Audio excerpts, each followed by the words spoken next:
अस्सलाम वालेकुम, Zahid here and I welcome all of you. अच्छा, जीअं त कल्ह पाण जेको आहे सो अर्थक्वेक कयोसीं, अॼु पाण वॉल्केनो कंदासीं।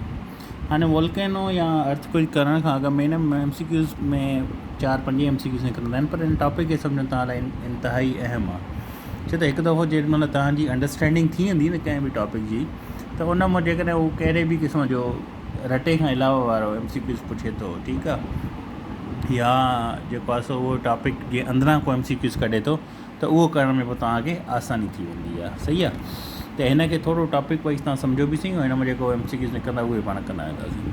हाणे वॉल्केनो छा आहे? हाणे वॉल्केनो बेसिकली ॾिसो छा थींदो आहे त अर्थ जे अंदरि जेको आहे सो रेड हॉट जेको आहे सो लिक्विड रॉक हूंदो आहे, जंहिंखे पाण मैग्मा चऊं था, ठीकु आहे। उहो छा थो करे, उहो फटिजे थो, ठीकु आहे, लावा जी शक्ल में ॿाहिरि अचे थो। पाण हुनखे बेसिकली वॉल्केनो चवंदा आहियूं, जेकी हिकु सिंपल अंडरस्टैंडिंग आहे पाण सभिनी जी, या जेको आहे सो ईअं खणी पाण चऊं त उहा जेका असीं अंडरस्टैंडिंग जेको आहे सो मतिलबु जेकी पाण खे शुरू खां वठी जेको आहे सो जेकी अंडरस्टैंडिंग ॾिनी वेंदी आहे वॉल्केनो जी, उहा इहा ई आहे। सही आहे, त हाणे इन खां अलावा जेकॾहिं पाण हिनखे अञा सही तरीक़े सां कयूं त उहा कहिड़ी हूंदी, त बाबा volcano is simply an opening, ठीकु आहे। सिंपली जेकर तव्हां हुनखे opening or vent on the earth surface, त अर्थ जो इहे सरफेस आहे, ठीकु आहे, इन जे मथां खां ओपनिंग थिए थी हिते, ठीकु आहे न, ओपनिंग थिए थी या वेंट ऑन थिए थी, मथे अची थी वञे शइ, ओपन थिए थी का बि शइ, ठीकु आहे। थ्रो विच मोल्टिन मैग्मा, ठीकु आहे, त जेको हिकु मोल्टिन मैग्मा जेको आहे सो उहो मथे अचे थो, सही आहे, escape on to the earth surface, त उहो अर्थ जे अंदरों निकिरी करे अची करे अर्थ जे सरफेस ते अचे थो, अर्थ जे मथां अचे थो, ठीकु आहे, ज़मीन जे मथां अचे थो। बेसिकली पाण हिनखे वॉल्केनो चऊं था। A volcano is simply an opening or vent on the earth surface through which molten magma escape on to the earth surface. Simple definition इहा आहे, तव्हां ज़हन में तव्हां इहे छापे छॾियो त बाबा इहो वॉल्केनो हूंदो आहे, ठीकु आहे। हाणे वॉल्केनो वर्ड आयो किथां? चए थो दी वर्ड वॉल्केनो वास made out of the name of Roman God, हिकु रोमन गॉड हुयो, ठीकु आहे, उन जे नाले तां ई वरितो वियो वॉल्केनो, ठीकु आहे। हाणे इहो छा हुयो त स्मॉल आइलैंड आहे मेडिटेरियन सी में, ठीकु आहे, सिसिली जंहिंखे वॉल्केन चऊं था, उन मां जेको आहे सो इहो नालो वॉल्केनो वरितो वियो आहे, ठीकु आहे। त वॉल्केनो नालो इहो ईअं पियो, सही आहे। सिंपल अंडरस्टैंडिंग वठो हिनजी, अॻिते पाण हर शइ खे डिटेल में डिस्कस कयूं था। हाणे उन खां पोइ चए थो त हाणे हिकिड़ी हूंदी आहे जेकी तव्हां आम ॿुधी हूंदी आहे, त बाबा जेको आहे सो जेकी रिंग ऑफ फायर आहे उहा किथे आहे, ईअं पुछंदो आहे। त बेसिकली जेको एरिया आहे पैसिफिक जे अराउंड, जेको बि एरिया पैसिफिक ओशन जे अराउंड आहे, ठीकु आहे, उते हायर वॉल्केनिक एक्टिविटीज़ थींदियूं आहिनि। हाणे इन जे तहत चयो वेंदो आहे त जेकी इहा रिम आहे सॼी पैसिफिक ओशन वारी, जेकी बि सॼी पट्टी आहे, इनखे रिंग ऑफ फायर चयो वेंदो आहे, ठीकु आहे। छो रिंग ऑफ फायर चयो वेंदो आहे? उते वॉल्केनिक एक्टिविटी जेको आहे उन ज़ोन में जेको आहे सो हिकु रेगुलर सम्झो रेगुलर बेसिस ते थिए थी, त इन करे इनखे रिंग ऑफ फायर चयो वेंदो आहे, जेकी बि पट्टी आहे पैसिफिक ओशन वारी, सही आहे। उन खां पोइ अचे थो त बाबा कास कहिड़ा हूंदा आहिनि, छो वॉल्केनिक इरप्शन थींदी आहे, कहिड़ी शइ आहे ज़मीन जे अंदरि जेको वॉल्केनिक खे फोर्स कंदी आहे जेको आहे सो मैग्मा खे, त उहो ॿाहिरि अची वियो लावा जी ॻाल्हि में अचे।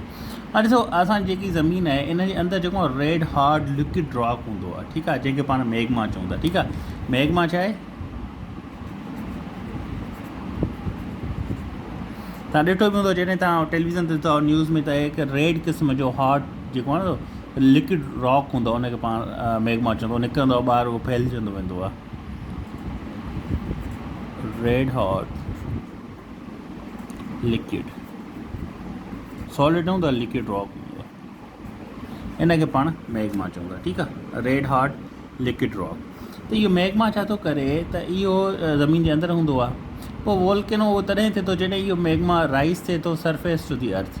हाणे इहो कीअं थिए थो त ॾिसो, हाणे हीअ ज़मीन ई आहे न, हीअ ज़मीन आहे, ऐं जॾहिं हीअ मैग्मा मथे अचण जी कोशिशि कंदो आहे त पोइ छा थींदो आहे, ज़मीन जे मथां न थोरा बबल ठहंदा आहिनि गैसिस जा, गैसिस फॉर्म में इहे बबल ठहंदा आहिनि। ऐं इन जो मतिलबु इहो हूंदो आहे त बाबा हीअ जेको मैग्मा आहे इहो एतिरो थिक आहे त इहो हिकदमि सां नथो अची सघे मथे, ठीकु आहे, जंहिंजे करे इहे गैसिस जा बबल ठहंदा। जेकॾहिं बिल्कुलु थिन हुजे हा त इहो अची वञे, निकिरी वञे ॿाहिरि, ऐं इहो बि हिकिड़ो टाइप हूंदो आहे वॉल्केनो जेको पाण अॻिते पढ़ंदासीं।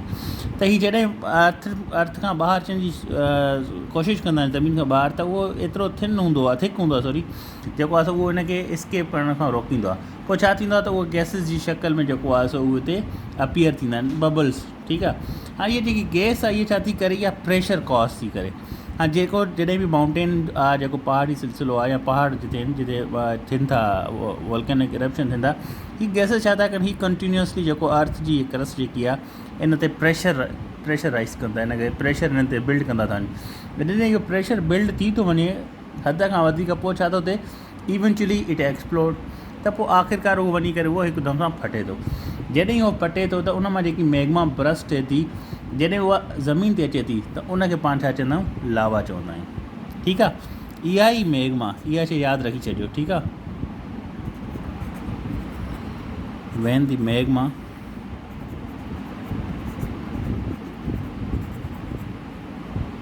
bursts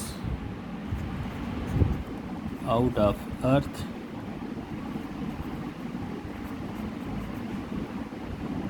called lava, त इनखे पाण लावा था चऊं। जॾहिं इहो ई मैग्मा ज़मीन खां ॿाहिरि अचे थो त पाण उनखे छा था चऊं, लावा चऊं था।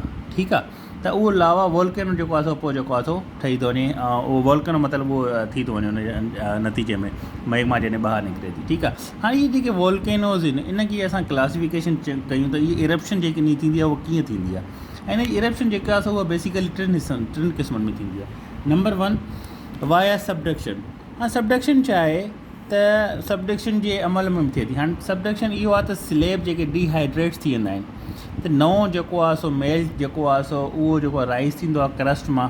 ठीकु आहे, ऐं इरप्ट थींदो आहे to the surface, Aahista Aahista उहो इरप्ट थींदो वेंदो आहे। ठीकु आहे, त सबडक्शन जेके स्लेब डिहाइड्रेट थी वेंदा आहिनि मथां, उहे फॉर्म कंदा आहिनि न्यू मेल्ट खे, ऐं उहे राइज़ थींदा आहिनि through the crust to be erupted at the surface, त पोइ उहे इरप्ट थी वेंदा सरफेस जी। उन खां पोइ अचे थो वाया रिफ्टिंग।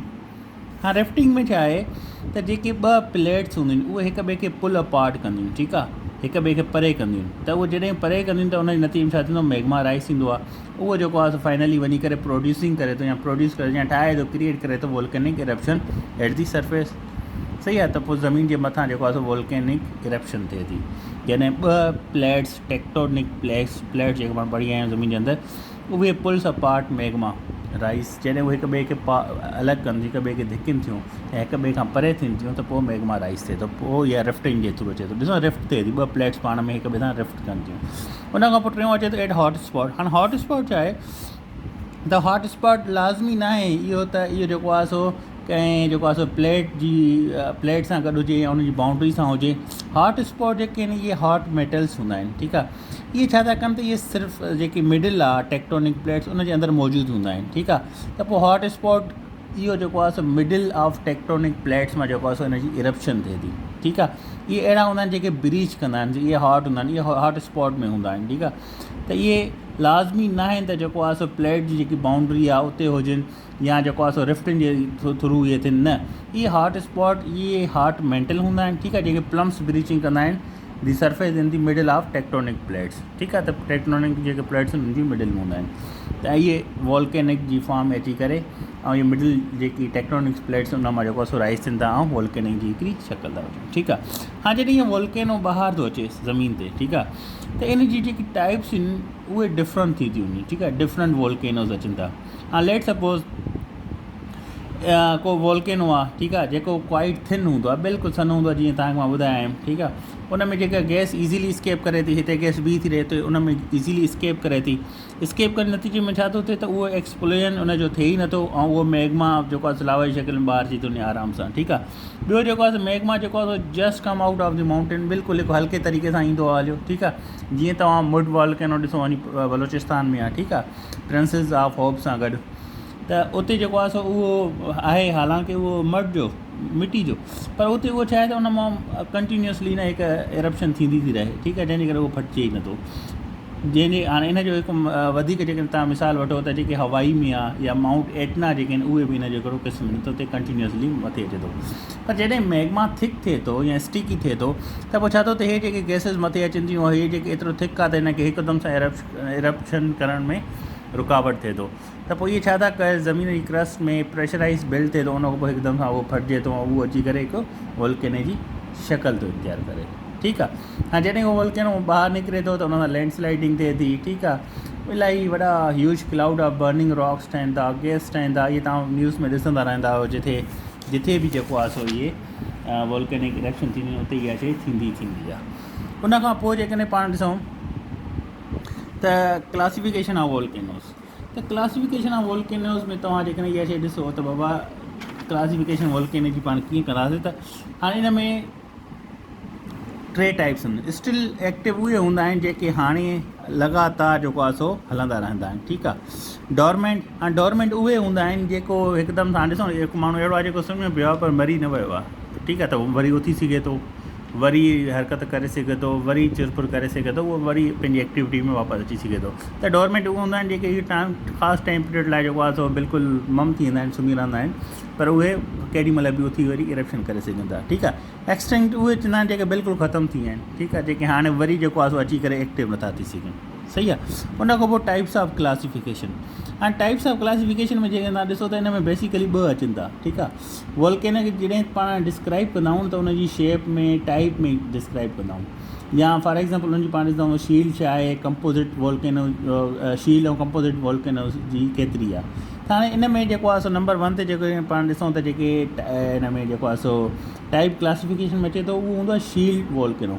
हाणे शील्ड वोल्केनो छा हूंदो आहे, इहो डोम टाइप जो हूंदो आहे, जीअं तव्हां मस्जिद जे मथां ॾिसंदा आहियो डोम ठहियलु हूंदो आहे, त ईअं ई मतिलबु डोम टाइप जो हूंदो आहे शील्ड वोल्केनो। त इहा हिकिड़ी शील्ड ठही थी वञे जेकी डोम शेप में अची थी वञे, इहो लोअर हूंदो आहे, एतिरो वॾो न हूंदो आहे, ठीकु आहे। पर जेको आहे सो जेके स्ट्रेटो या कंपोज़िट वोल्केनोज़ हूंदा आहिनि इहे वॾा टॉल माउंटेन वारी कार हूंदा आहिनि, ठीकु आहे, इलाही वॾा हूंदा आहिनि।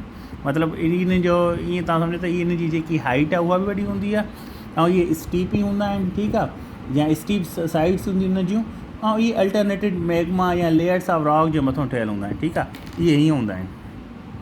लेट्स सपोज हीअ अर्थ आहे न, ऐं हिन शक्ल में हूंदा, ऐं हिन जी हाइट बि वॾी हूंदी, जेके हीअ स्ट्रेटो या कंपोज़िट हूंदा, सही आहे।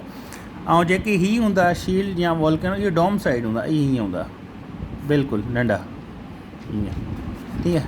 हाणे हीअ सम्झो त हीअ अर्थ जी सरफेस आहे, सही आहे, हीअ बि अर्थ जी सरफेस आहे। जेके स्ट्रेटो या कंपोज़िट वोल्केनोज़ हूंदा आहिनि उहे हीअं हूंदा आहिनि, मथे स्टीप साइड हूंदी आहे हिन जी, हे ॾिसो हीअ स्टीप साइड आहे, हीअ स्टीप साइड अचे थी, ठीकु आहे। ऐं जेके स्ट्रेटो या सॉरी जेके शील्ड वोल्केनो हूंदा आहिनि उहे डोम साइड हूंदा आहिनि।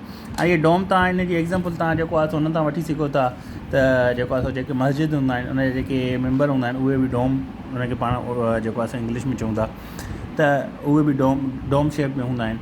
त इहे डोम शेप में हूंदा आहिनि शील्ड वोल्केनो। स्ट्रेटो या कंपोज़िट वोल्केनो जेके न इहे स्टीपी साइड में हूंदा आहिनि, ऐं इहे माउंटेन टाइप हूंदा आहिनि, ठीकु आहे। त हे हुया पंहिंजा वोल्केनो।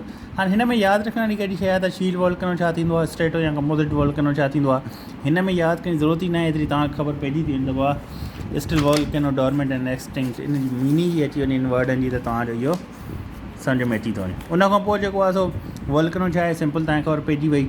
मैग्मा एंड लावा में कहिड़ो फ़र्क़ु आहे उहो इहो पुछंदो आहे, ठीकु आहे। उन खां पोइ जेको आहे सो उहो तव्हां इहो पुछी सघे थो त पैसिफिक एरिया जेको आहे सो या रिंग ऑफ फायर कहिड़े एरिया खे चवंदा या कहिड़े बेल्ट खे चवंदा, त उहो पैसिफिक ओशन खे चवंदा। वाया सबडक्शन कीअं एरप्शन थींदी आहे, रिफ्टिंग छा हूंदी आहे, हॉट स्पॉट छा हूंदो आहे, ठीकु आहे। उन खां पोइ हिन में हाणे की जेकी शइ करण जी आहे पाण मथे लेक्चर में इंशाल्लाह कंदासीं, त जेके बि दुनिया जा मशहूरु वोल्केनोज़ आहिनि जेके थियनि था या जेके एरप्शन थी आहे या जेके रिसेंटली थिया आहिनि या जेको वॾे वॾा आहिनि, उन ते रिसर्च करे उहे सिर्फ़ु उन ते रटो हणो। बाक़ी तव्हां टॉपिक तयारु आहे, इंशाल्लाह मथे टॉपिक उहे मां तव्हांखे पाण में हल करे ॾींदुमि। अल्लाह हाफ़िज़।